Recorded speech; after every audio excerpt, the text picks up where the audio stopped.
I'll wait till we go around that corner in case there's a bit more scenic.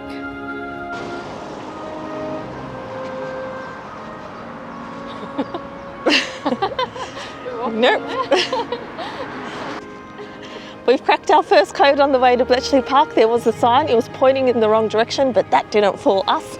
So we're heading to Bletchley Park where they broke the Enigma code of the Germans and were able to intercept all of the messages of the Germans later in the war and keep ahead of them. So we're automatically feeling smarter and more like we can crack codes today on this day of the year more than any other day of the year. We'll see you around.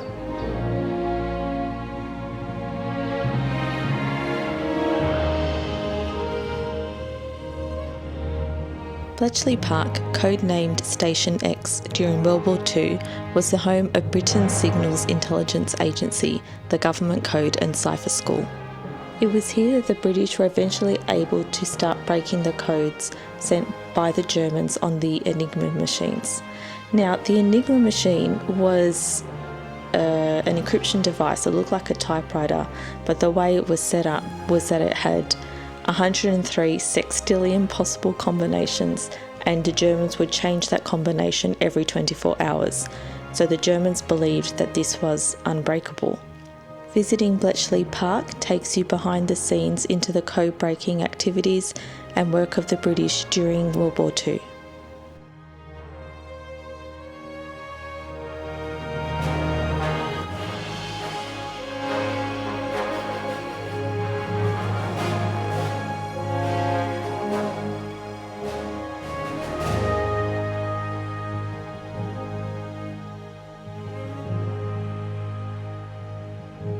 Bletchley Park started life as a farmhouse, then became a country estate, and then it was purchased by the leader of MI6, Hugh Sinclair, as Adolf Hitler's campaign to invade Europe intensified. Various experts were hired on the team, such as crossword, puzzle solving, chess, mathematical experts and scientists, but because many of the men were off at the war, the workers were predominantly women at this facility.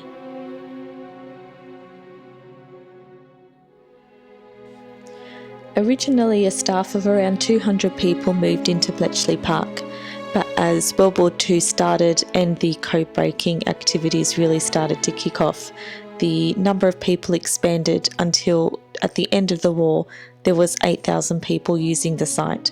Now obviously the house could not contain 8,000 people, and so small huts were built around the manor house, and this became the location of various teams with their distinct responsibilities in the code-breaking activities. Before coming to Bletchley Park, I was aware that the Allied forces had managed to crack the Enigma code, and then that was used to help fight the war against the Germans.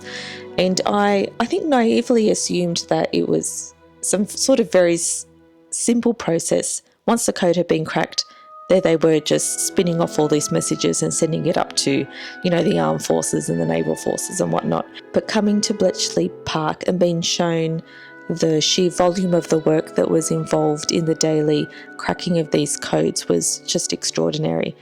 It wasn't anywhere near as simple as what I had pictured in my head. The famous mathematician Alan Turing and his team built a machine called the Bombe, B-O-M-B-E, and it was based off a similar machine that the Poles had used in their efforts fighting against the Germans, and it was upgraded to match the Germans upgrading the Enigma machine and the number of possibilities of the codes that could be chosen.